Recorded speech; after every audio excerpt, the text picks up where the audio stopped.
एक बार राजा दशरथ जी जब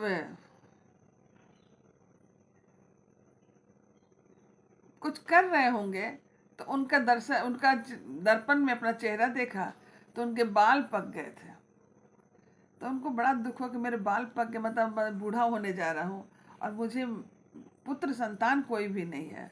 बड़ा उनको क्षोभ हुआ, कितना ज्ञानी पूजा पाठ करने वाला आदमी, मेरे मेरे को कोई संतान ही नहीं है। यह सोच करके ग्लानि में भर गए, काफी दुखी हुआ उनको। और वो तुरंत गुरु जी के पास गए और उनके चरण पकड़ करके बहुत ही मीठे वचन से विनय करके बोले, निज दुख सुख सब गुरहि सुनावहु, कही वशिष्ठ बहु विधि समुझावहु। धरहु धीर होई सुतचारी, त्रिभुवन विदित भगत भयहारी। श्रृंगी ऋषि वशिष्ठ बुलावा, पुत्र काम शुभ यज्ञ करावा।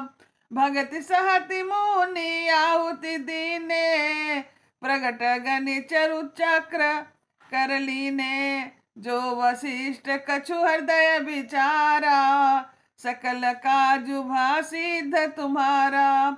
यह अभिवाटी देहु निरपजाई, जथा जोग जेहि भाग बनाई।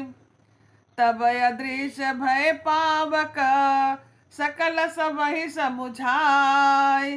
परमानंद मगन निरप, हरसन हृदय समाई। सियावर रामचंद्र संग कर जी भजो, जय श्री सीताराम जी हरि।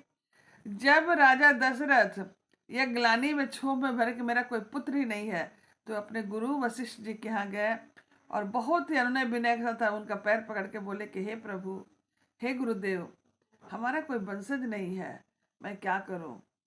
तब राजा मतलब वशिष्ठ ऋषि ने बोले कि तुम धीर धरो, तुम चिंता मत करो, तुम्हारे 4 पुत्र होंगे।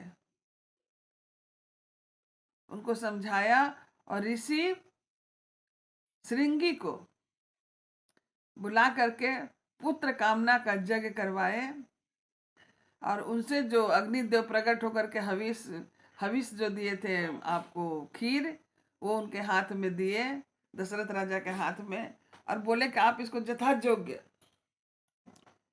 अपनी रानियों में बांट करके दे दीजिएगा, प्रसाद है, और ये सब आपका मनोकामना पूर्ण होगा। इस प्रकार अग्निदेव सारी सभा को समझाकर अंतर ध्यान हो गए। राजा परमानंद अपने मन को शांत करके अपने हृदय में हर्ष समाता ना समाते हर्ष से खुशी होते हुए अपनी रानियों को बुलाए और वो दिए खीर, यह तुम लोग बांट करके आपस में खा लो। तब ही राय प्रिय नारी बुलाई, कौशल्या तहाँ चली आई। अर्ध भाग कौशल्या दीन्हा, उभय भाग आधे कर कीन्हा। राजा ने अपनी तीनों पत्नियों को बुलाया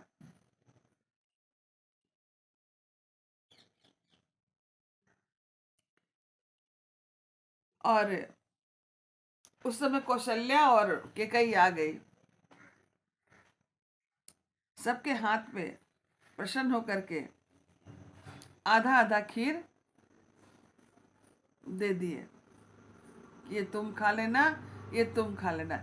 चूंकि सुमित्रा जी को नहीं दिए, चूंकि सुमित्रा जी से उनका उतना नहीं रहता था, प्यार तो था लेकिन सुमित्रा जी से वो नहीं चाहते थे कि वंशज हो।